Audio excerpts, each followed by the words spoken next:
In 1980, the Christ child was taken to court. And that year, the American Civil Liberties Union challenged the nativity scene in the Christmas display of a small town in Rhode Island. An emotional controversy erupted, with 2 federal courts maintaining that the display was unconstitutional. However, the United States Supreme Court ruled that a nativity scene could be permitted in a seasonal display, which had other elements in it. Yet the controversy is hardly over, as certain groups in our society try to change the observance of Christ's birth into a secular midwinter holiday. In this episode of the St. Charles Forum, we are joined by 3 knowledgeable individuals who will help us look at some of the cultural, social, religious, and constitutional issues involved in this heated debate.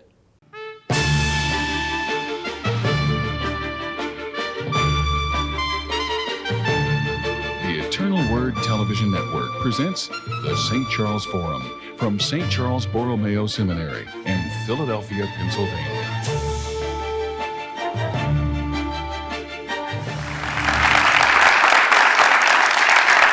Welcome to the St. Charles Forum and our discussion of keeping Christ in Christmas. And we're very pleased to have 3 very knowledgeable guests with us to address this question. First of all, we have Professor John Baker, who teaches constitutional and criminal law at a large state university. He has himself argued cases before the Supreme Court, including one dealing with the religion clauses of the First Amendment to the Constitution. So welcome, Professor Baker. Thank you, John. We're also happy to have with us Mr. Ronald Trax, who is Vice President for Fraternal Services of the Knights of Columbus, and who is in charge of their campaign for keeping Christ in Christmas. Mr. Trax, welcome. And also Mr. Howard Fetterhoff, who is the Executive Director of the Pennsylvania Catholic Conference and one of the most highly regarded Catholic lobbyists in the country. So welcome, Howard. Happy to have you with us. Thank you, John. Glad to be here. Keeping Christ in Christmas. How could we even bring up a topic like that? I mean, all of us were raised with the manger scenes at home. I know, Ron, the Knights have a program on keeping Christ in Christmas. Why would we even have to address an issue like that? I guess there's over the years there's just been a general de-emphasis, I guess, on the part or the perception of Catholics that maybe Christ isn't the center of the Christmas season any longer. What has become the center of the Christmas season in your judgment? I don't know that we're really sure. We're seeing an increase or a greater emphasis on the commercial aspect of the holiday season and the tinsel and a lot of the colored lights, decorative aspects, but maybe taking a back seat is maybe the true meaning behind the season and the day itself. So it's becoming so commercialized that Christ is being lost altogether. Really? Well, Howard, weren't you saying earlier though that the retailers kind of depend on this season, don't they? Well, they do, and I think that it's not bad that the retail business goes up and that people give gifts at Christmas time. I think every family has happy memories of the Christmas mornings when their children receive gifts. But it's just the problem we have is not to let that be the top priority. As Catholics, the birth of Christ is the top priority in Christmas, and we should pass that on to our children as well as we can.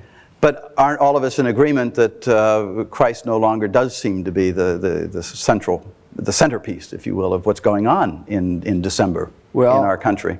Yeah, my concern is not so much limited to Christmas. I think the fact that Christ is being de-emphasized in Christmas is a symptom of the whole society, where instead we not only have to keep Christ in Christmas, we have to keep Christ in our whole life. All year long. And you see that there's a tendency within society just to take religion, if you will, out of... secularizing tendency. And I think that the forces of secularism are more opposed to religion or to Christianity or to Catholicism than the antipathy that used to exist between Catholics and members of other religions. I think all religions now are more or less on the spot against secularism. So. Well, they say that in the United States, almost all social questions and controversies devolve into legal questions and constitutional questions. I mean, the Supreme Court has even gotten into the act here when we're talking about the place of Christ in these midwinter observances. Well, the court has, and I think we'll deal with that probably a little more later, but the court on these kinds of issues follows, in a certain sense, in a very qualified sense, certain opinion in society. I don't mean it follows generally majority opinion, but it follows the opinion of elites. And if you want to look at this from a legal point of view, we can get in great detail as to what changed in terms of Supreme Court or constitutional doctrine. But I'd like to go back before we do that and talk about the marketplace and secularism. I think that the marketplace, as you indicated, can both reinforce and take away from Christmas. I mean, after all, the marketplace caters to the majority in the marketplace. And if Christians were more intense about Christmas, I think it would be reflected in the marketplace. Yeah, but haven't you noticed, you go into a store, you buy a present now, and no, they don't say Merry Christmas to you anymore. They say season's greetings. Yeah, but on the other hand, if you're in a secular environment, as I am, not in a Catholic university, and you have not only Catholics, Christians, and non-Christians, and you don't know what people are, and it comes around Christmas time, the irony is I have the tendency to say to people in the halls, Happy Holiday, just as a way of dealing with the joint nature of the mixture of the faculty. But my Jewish brethren say to me, Merry Christmas. if they know you're Christian, right? But yes, even when we say Happy Holiday, I mean, what does the word holiday come from? Holy Day. Holy Day. You know, I mean, the only reason we're having happy holidays is because there was a holy day at the heart of it, you know. And it just seems to me that even saying happy holidays, and we've lost the religious perspective there, that we're not reinforcing the real significance of the season. Christians and Catholics have seemed to have taken a step back and allowed that the secularism to move more into the forefront. We've been very quiet about doing that. We've just kind of stepped back and allowed things to come in and maybe cover our focus a bit for that particular time. So I mean, if we have friends who are Jewish, we know they're Jewish, we probably ought to say, hey, Happy Hanukkah, right? I mean, as far as we can enter into their religious observances. Well, I'd like to pick up on this idea because I think it's at the heart ultimately of what has affected the constitutional debate. In a certain sense, I think that Catholics and other religious and ethnic groups need to become, as it were, bilingual.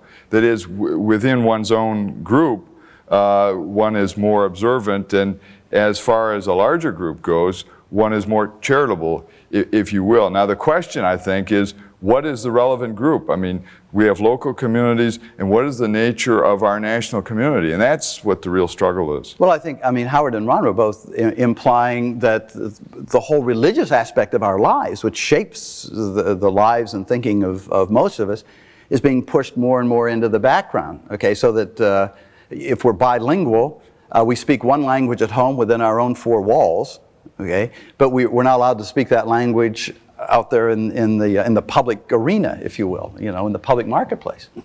Well, you had suggested earlier, or asked the question at least, whether this is a Christian country. And I think I think that's a point that John Baker was just making here too. That has to be qualified. I would suppose that today, according to surveys, the majority of people in the country would say that they are Christian. The majority of people would say that. But the dominant influences in our society, both of the media and public policy makers, are no longer reflecting a Christian outlook.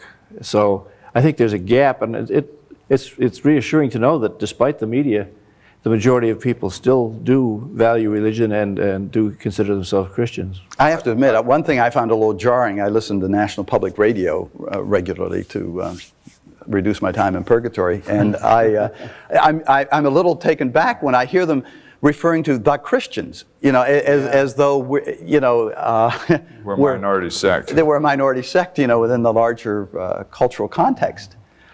Well, I think one has to go back and ask, why has this happened? And it is not apart from general trends in the country. That is, we have gone historically over 200 years from small isolated communities into one national situation, not only legally but in a market sense. And there is more of a national standard than a series of local standards. As long as you had many local communities, then you could maintain the nature of that community. And this was very important, especially in the eastern part of the United States, where you had the kind of communitarian religious base, and they maintained the integrity of their community, which was tied up with certain types of Protestantism Or by being small. Too. That's right. Well, this small town in Rhode Island that I'd referred to earlier, they were almost all Catholics, you know, and for years they had put up this Christmas display in the center of town, and no one had ever objected.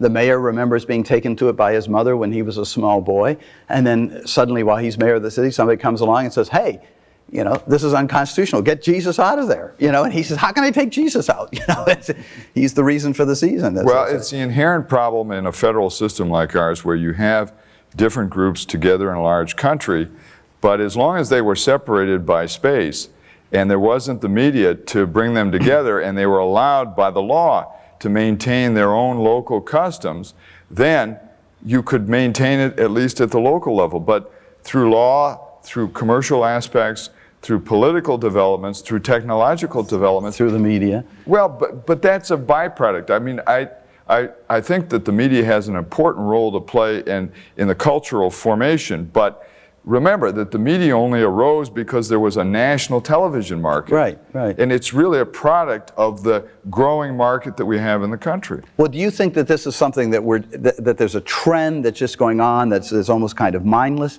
Or do you think that there's a concerted, organized effort out there on the parts of certain groups to get Christianity out of the picture, to get Christ out of the public forum? What's your opinion? Do you think there's some kind of I don't sense organized effort? I don't sense a concerted, organized effort as much as just a drift away from Christian thinking and a Christian approach to life.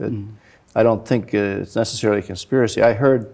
And you deal in the political Yes, realm too, so right. if there were conspiracies out there, you probably would have heard about them. Mona Charon, I heard at a conference I was at, and she was talking about whether there's a media conspiracy in favor of abortion. And her conclusion was that there is no conspiracy, but there's kind of a herd instinct. It's popular among media elite to be pro-abortion. And so that's happening not just on the question of abortion, but a lot of other moral issues, where I think people are drifting into a certain state of mind, political correctness or whatever, without necessarily an organized conspiracy. And Ron, the Knights were aware of this drift, right? And they wanted to do something about it. Yes, in our situation, of course, things develop more from the grassroots level. And in many cases, an issue like Keep Christ in Christmas begins to touch them on the local council first. And they begin to look at programs and activities in which to get involved with, and then maybe through that centralized format or that national and international format, we're able to bring that together and then maybe do something on an organizational So, are you level. saying the Keep Christ in Christmas campaign of the Knights kind of came from the bottom up? So people were For the most concerned part, in their own yes. communities, their own councils, their own families. They were upset about seeing Yes. Christ taken more and more out of the picture. Yes. But I dare say one of the reasons Christ was taken more and more out of the picture is because of lawsuits. Well, I think the lawsuits are secondary, actually. I think that it's more political. I've looked at this historically, and it goes back to the very beginning, and then the next period is when the Irish come into Massachusetts. And the whole You say the very beginning, you mean the very founding Well, of the founders understood that this was going to be a problem. And you asked about conspiracies. They talked about factions, but really there's not much difference between a faction and a conspiracy, except technically a conspiracy is for a crime, but every faction thinks that the faction opposed to them or special interest is a conspiracy. I mean, you've heard stories, you were a Protestant, you heard stories about the Catholic conspiracies, you know, and we all tend to view the other group with certain suspicion because their ends are different from our ends. And Well, if this was part of the problem within the founding, we're going to look at that a little bit more closely in the second segment, the founding of our country. So we'll look into that question when we come back on the St. Charles Forum.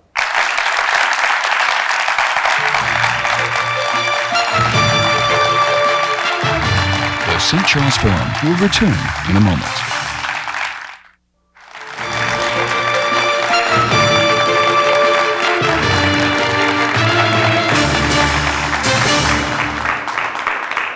Hello and welcome back to the St. Charles Forum as we discuss keeping Christ in Christmas. And just as we concluded the last segment, John Baker, professor of constitutional law, raised a very interesting point. He was suggesting that there may be a problem inherent in the very founding documents of our nation, which may have led to this secularizing tendency that we find ourselves with today in terms of keeping Christ out of Christmas. Could you explain that for us? Well, I think the problem is how it's been dealt with. First of all, people have, in referring to the founders, mixed understanding. Too often there's a reference to Jefferson and separation of church and state. The fact is that Jefferson's view may have been influential in Virginia, but it was not otherwise terribly influential. Okay, now we're talking about the Constitution. We're talking about the First Amendment, right, to the Constitution? Well, we're getting to that. Actually, the much more important document than the First Amendment was really the Northwest Ordinance. And we won't get real technical about this, but the fact is the First Amendment didn't even apply to the states where all of these things go on until the 1920s. So we were developing and, in a certain sense, becoming a more tolerant nation for our almost 150 years without any real direct influence of the First Amendment. And that comes from the structure of the Constitution itself. And the First Amendment says what? Well, the First Amendment deals with speech and it deals with press, but it also has two religion clauses in terms of what we call the Free Exercise Clause and the Establishment Clause. Although I think you can argue that it's not two separate clauses at all, but it's all one clause intended to establish a certain principle. And that's what the debate is. What is that principle? Okay, and the Free Exercise Clause means that we're free to exercise our religious beliefs, right? Yes. And the non-establishment part of it? Well, that's where the big debate comes up.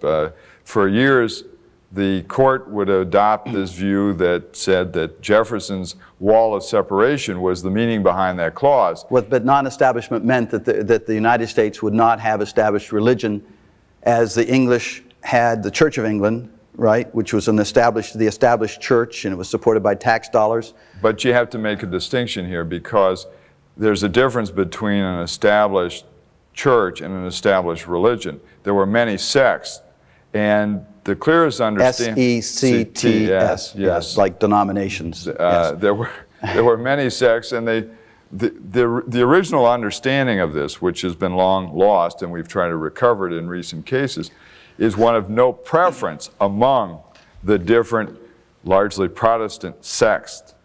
In other words, so the Constitution wanted to provide for these various Protestant denominations to freely exercise their beliefs, right, without any interference from the state. Was that the basic idea? And also for those with no belief to be able to exercise their own lack of belief. Well, how's that led to the problem that we have today in terms of keeping Christ in Christmas? Well, a lot of it has to do with the Irish in Massachusetts. That's really where the change occurs in the 1850s. We jumped from Thomas Jefferson to the Irish in Massachusetts in 1850? Well, there were other things that occurred along the way, but basically the fight occurred in Massachusetts. It was the Know Nothing Party and their attempts to push Catholics into what they consider Protestant schools, which we call public schools at the time. And there began to be an accommodation in Massachusetts, and that accommodation has started to spread throughout the country during the latter part of the 19th century. It actually got worse for Catholics, actually, as it spread. Yeah, but just point of clarification, I mean, the Protestants dominated the culture there, the society there in Boston. They wanted to have the Catholics go to the public schools because in the public schools they were reading the King James Version of the Bible. They were starting with prayer, and they thought this would help Protestantize the Irish immigrants. They said that in the Massachusetts Constitutional Convention. They said if we get the Catholics into our public schools, they'll become Protestant. Oh, really? And that led to I suppose, the Catholic schools. It did. Yes, that was the main motivator. But I'd like to ask Professor Baker, if I may. It seems to me, not being a lawyer, but looking at the evolution of Supreme Court cases, say in the last 20 or 30 years, that there's been a much greater emphasis, and perhaps an exaggerated emphasis, on the Establishment Clause than there has been on the Free Exercise Clause. Oh yeah, well that goes back to 1947 in the Everson case. Well, and what was 1947 in the Everson case? Well, the Everson case, Justice Black wrote the opinion, and he adopted Jefferson's view of a wall of separation, and he said this is the original understanding. Well, that's been shown not to be since been shown not to be the case. And that's when the court began to get very active in the area of the Establishment Clause. Okay, but how that applies here is that, for example, if a public school, had a nativity play at Christmas time, people have objected to that and said, that you're establishing the Christian religion. I mean, this is a public school, it's supported by tax dollars, and if you have a nativity play at Christmas time, what in effect you're doing is establishing the Christian religion, and that violates the First Amendment of the Constitution. Is that right? Is that where the problem is? Well, I mean, you've gone on to a case that has not actually yet reached the Supreme Court, and you've got... No, but it's a case. I mean, this is what people are saying. That's their what they're argument, claiming. sure. That's their argument. But my concern is that in overemphasizing the Establishment Clause, there's been an imbalance now between religion and irreligion.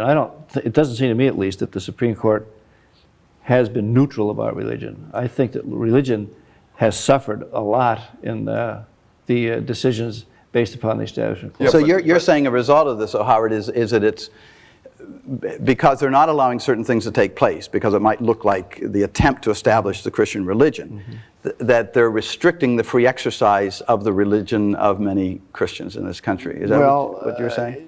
Not only restricting the free exercise, but just setting up a kind of a hostility against religion. That it's not just a favoritism of Catholicism or Protestantism or Judaism, but any recognition by the state. So that now we can't have a prayer at the graduation services of a public high school. Yeah, and I just think as a layman that that's a bad result. Well, I agree that it's a bad result, but I think you have to realize that this didn't begin in the Supreme Court, and I'm not here defending the Supreme Court's decisions in these areas. Historically, it begins in the United States Congress, and that reflects the majoritarian view, at the time Protestant, in the 19th century.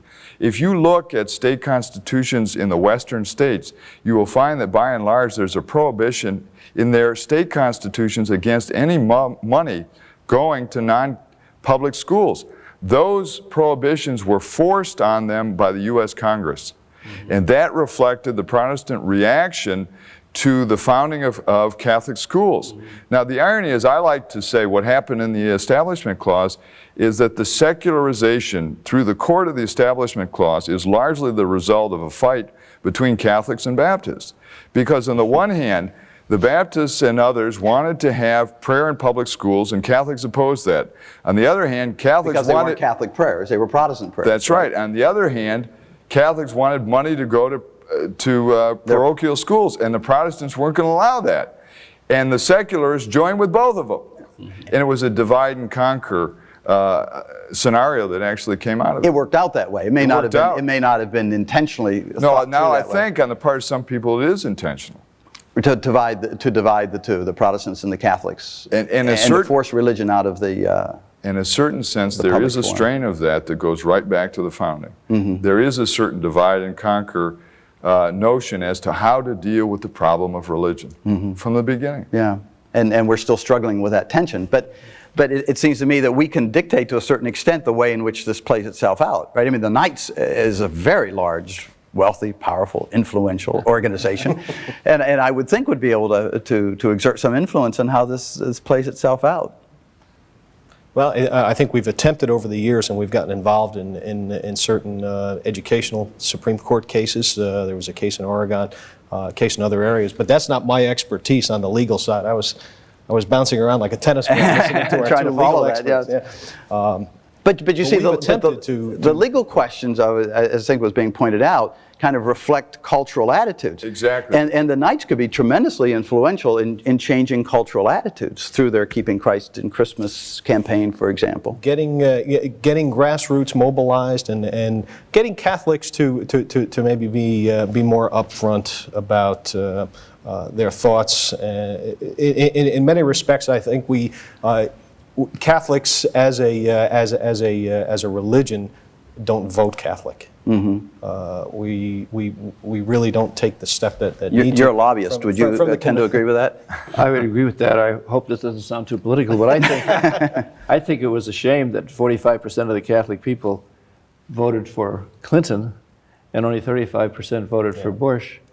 Because of the abortion issue in particular. Abortion and also school choice. School choice, right. If I were President Bush, I'd be saying to myself, what did I have to do to get the Catholic people to vote for me? Because he really put up a heroic fight against abortion in his term. And so it does show that the Catholic people somehow are out of touch with the issues that are important to their church leadership. Now, I invariably have to say on this show that we're nonpartisan. We don't support one party or another, but you're dealing with moral issues in the political arena and how Catholics respond to them, right? Right, and since there's no election now for president, that's right, you felt you could comfortably say that. Well, I think it points up something that Howard mentioned earlier. I mean, the occasion for discussing this is Christ and Christmas, but the problem is much beyond that. That happens to be a particular symbol, a time of the year it's appropriate to talk about it. But it's like Sunday Catholics. If you're only worried about Christ on Christmas, then we've got serious problems, and you're not going to win that battle unless you're worried about that battle all year long. So we really have to fire Christians, Catholics, to live their faith day in and day out. Right? And again, the Knights, I think, are one of the most remarkable institutions in this country to foster devotion. May I make a brief reference to Professor Baker's statement about the tension between Baptists and Catholics, which no doubt was important in certain periods of history.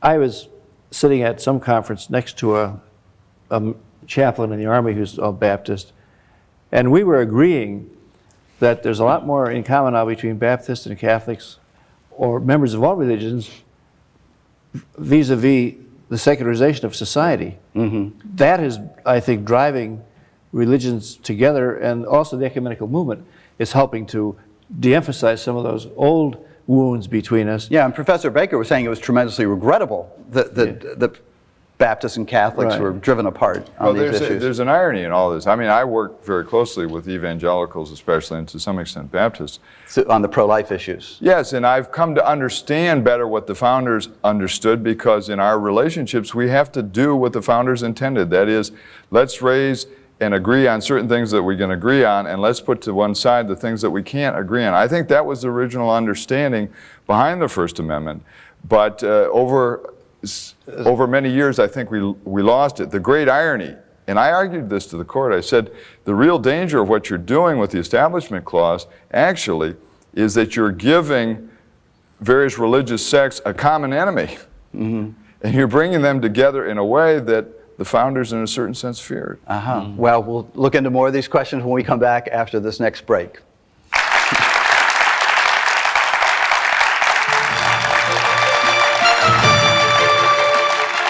The St. Charles Forum will continue in a moment.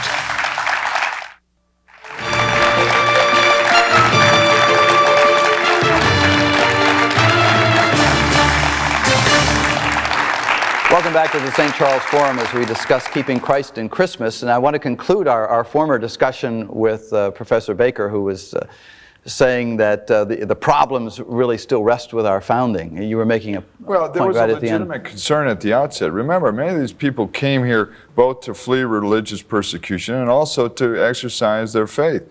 But as happens in many cases, those who were persecuted begin to persecute themselves, others. They began to persecute others, yeah. And in this country, you had different sects of Protestants, but you didn't have it. Why don't you call them denominations? Well, that'd be easier. Yeah. Okay. You had different denominations, and but you didn't have many Catholics at the outset, and they were discriminated against, and Jews were discriminated against, and the founders had to deal with this problem. How do you deal with it?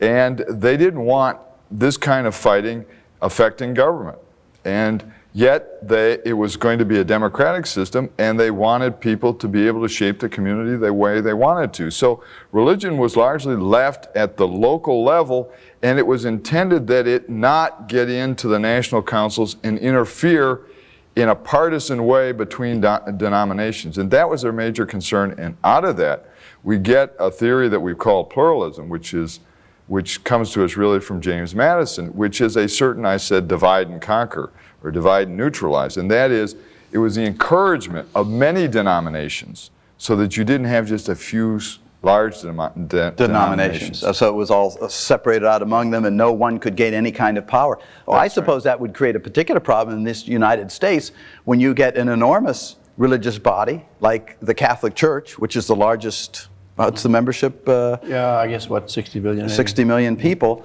and they're all under one leadership. That would throw a whole monkey wrench into the thinking of these people, right?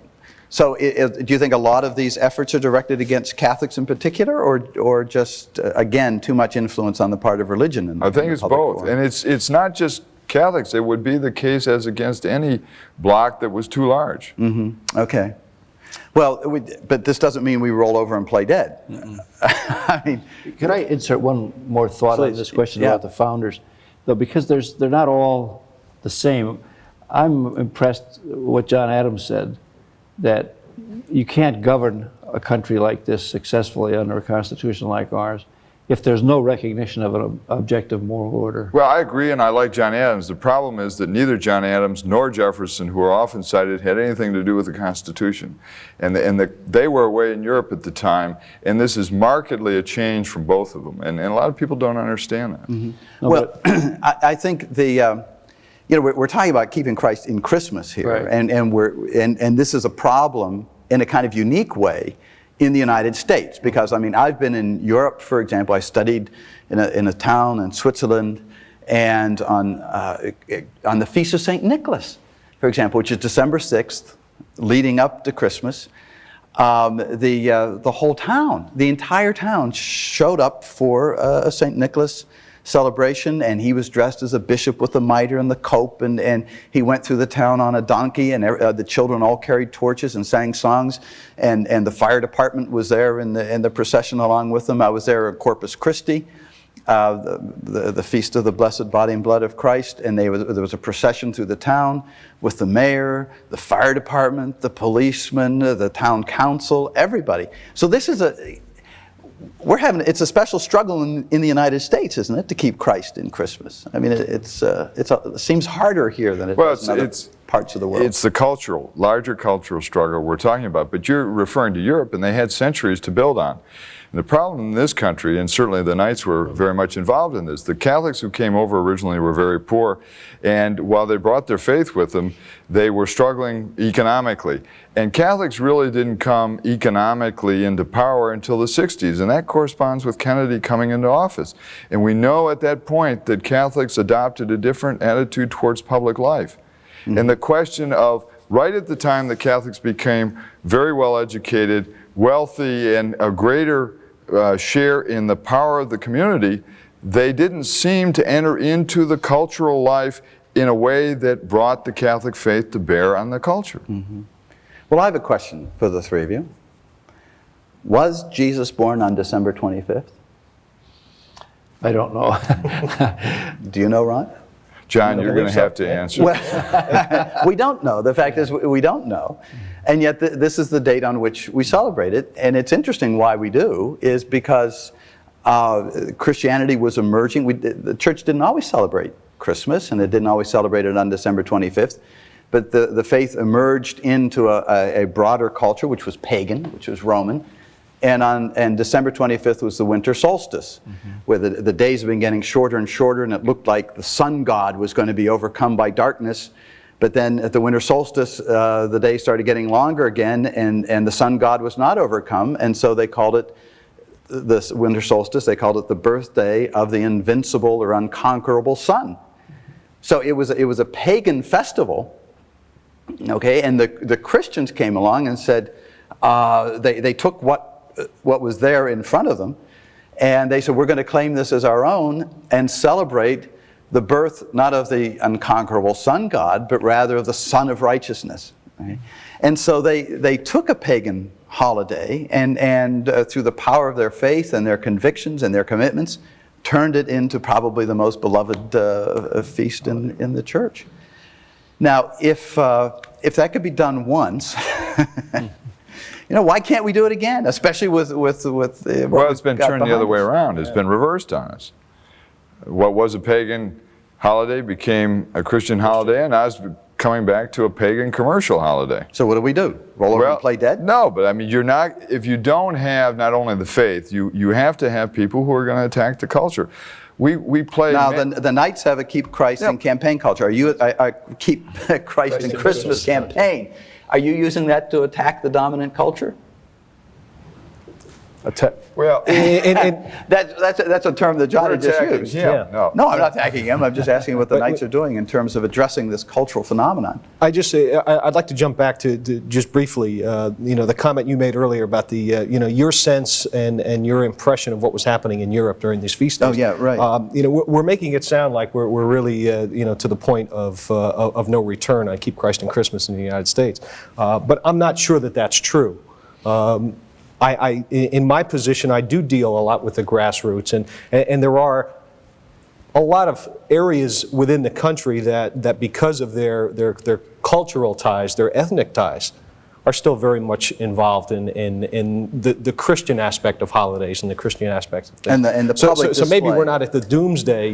no, but if we don't, I mean, but we do have to address the ethnic cohesiveness has been eroding over the years, and that's inevitable areas, yes. in a country like ours. Yes, but in a sense it can be good because as the ethnic distinctions melt away and when we become an American culture, then we can shape our own American expression of the Christian faith, just as these Swiss people. But that's not being done, and that's my point.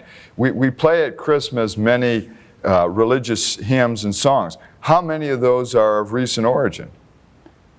Well, some are quite recent origin, actually, and some of them are quite old. But I mean, the little drummer boy, for example, is quite new. But O Come Emmanuel is a medieval hymn. I mean, But if you have a vibrant culture that is religiously driven, then there should be the manifestation of it in the public life, and right. that's what I'm saying. But where are the artists? Where are the musicians? Where is the talent? Where is it emerging? Yeah, but aren't the Knights doing this? I'm not picking on the Knights. I'm encouraged by the Knights. Aren't you trying to do that through your Keep Christ in Christmas campaign? Yes.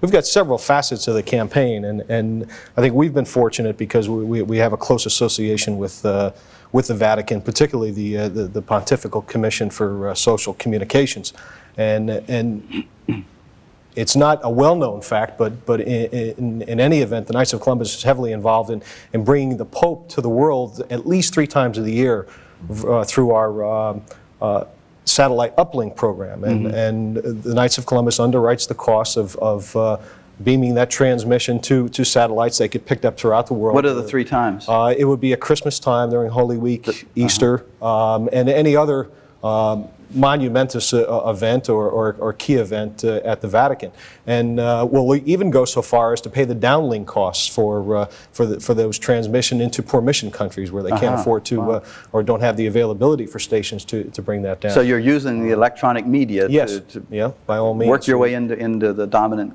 culture. We've been able to provide, in addition to the Vatican Television Center, a mobile television network for the taping, recording, and transmission of those key Vatican events. So it can be known throughout the world and put the Vatican and Rome in the electronic media and right in people's living room. Yeah. And hopefully exactly right. changing hearts, right? And encouraging people who are believing Christians to go out and be more public about the expression of their faith. We've got another phase, I guess. It falls more under an evangelization program, but there's a Catholic advertising and Catholic information program that was originally started in 1948. And basically, the program provides free information on the Catholic faith to inquirers. Since the program started, we've had over 8 million inquiries. No kidding, my goodness. Materials free of charge, and there's also a correspondence course for any individuals who want to learn more about the Catholic faith. The availability is there. And of course, you have the Keeping Christ in Christmas campaign. And do you have a television component to that? Yeah. The basic portion, it really falls into about 3 or 4 different areas, trying to attack it in different areas. But we do annually produce a series of public service announcements, and we'll do that for both radio and TV. A 30-second, a 15, and a 10-second spot would be made available. We'll produce and distribute those throughout the United States and Canada. We'll target nearly 500 television stations throughout U.S. and Canada, another 900 radio stations. So it's both in the television and radio format. That all goes out. It's free of charge. We have additional copies available, and it attempts to try to get our local and state units to physically go into the television stations. We find we get... With the public service announcement. Yes, yes. We find we get a little better approach rather than just a direct mailing or the station directors are flooded with materials in which they're asked to put on. Well, but that local contact is so much more. We're coming to effective. a conclusion of this segment, but I did notice on the literature that you sent us with regard to the campaign that one of the things that you do is to encourage the local governments to set up nativity scenes on the courthouse lawn. Well, wherever it can be done. Isn't that a little brazen? I mean, well, in some sections of the country, as I said, there are it's not an issue. It's not a constitutional question. It's a very part and a central focus of the entire Christmas holiday, and that those particular communities accept it with open arms. In other communities, it's not, and maybe that's where we can you allow create an awareness for it. Yeah, judgment made on the local scene. Right. Well, we'll look at some more ways in which we can keep Christ in Christmas when we come back after this break.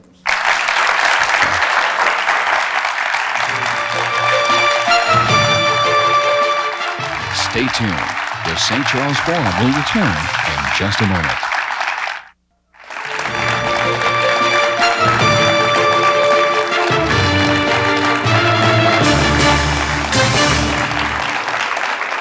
Welcome back to the St. Charles Forum as we discuss keeping Christ in Christmas. And there's nothing any of us would want to do more than to see Christ kept in Christmas, since after all it means Christ's Mass. I mean, in England they call the fall term at the universities, they call it Michaelmas or Michaelmas, because the fall term started on the feast of St. Michael the Archangel, September 29th.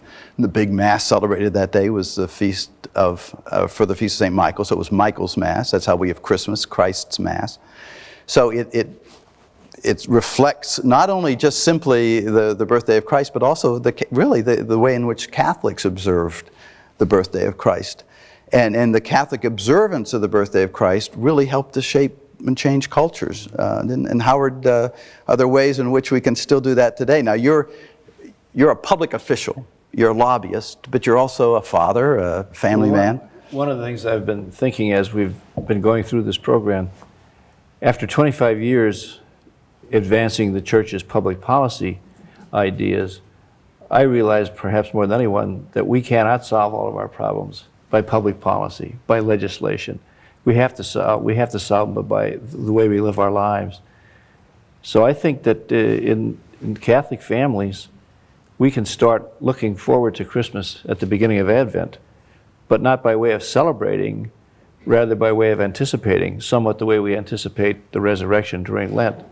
So there are little family practices that can be done to awaken a child's interest in the coming of Christ. Advent calendars, Advent wreaths, candles, prayers that the family can say each day approaching Christmas. Another thing I think is very refreshing or spiritually wholesome, after all of the secular or temporal aspects of Christmas are cared for in a family, in addition to our own parish's Christmas Masses, we've always found it a wonderful way to celebrate Christmas and to really get into the meaning of it, to watch the Pope's Mass on Christmas Eve, and also the Cardinal O'Connor's Mass from St. Patrick's. So there are many things that we can do that have nothing to do with the public arena. And the Pope's Mass is being brought to you by the Knights, isn't that nice? I was thinking of that in the last segment. I said, thanks, Ron, for doing that.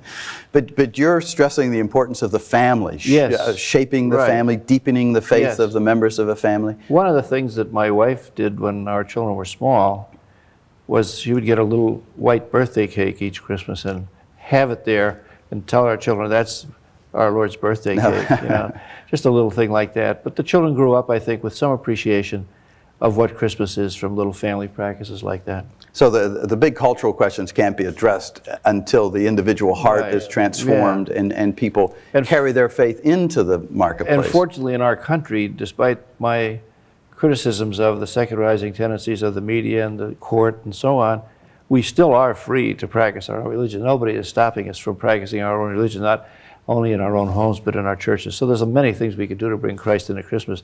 And maybe ought to be doing them a little bit more Right. openly and aggressively and forcefully and joyously. I mean, Yes. just, if you're happy, you show it, Yeah, right? exactly. Isn't there, the kids come home, when you're happy, clap your hands, something like that, you know, you're happy, so show it. We're happy at Christmas time, we Christians ought to be showing it. Exactly. You know. What are some of the other programs that the Knights have, Ron? We have a program that's called Light Up for Christ, and it was Light Up for Christ? Light Up for Christ. That doesn't mean light up a cigarette. No. Okay. But a program that was started by a council in New York that felt the need for some type of special comment on the Christmas season. They established the first Tuesday of each December, precisely at 8 o'clock at night, after a brief religious blessing ceremony. Either a Christmas tree, a creche, a nativity scene would be the central focus. And at 8 o'clock, the light would go on and thereby embark upon the Christmas season again, starting with the nativity scene In and the people's thought of homes. Christ. I mean, the Christ light right went in the on in middle. people's homes. Right. And they'll do it as part of some council activity.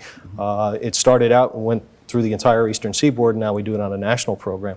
But certainly, in following up with some of Howard's comments, I think if we as Catholics promote and use religious Christmas cards rather than using maybe just the standard Christmas cards, we can certainly encourage radio stations to play Christmas religious type music.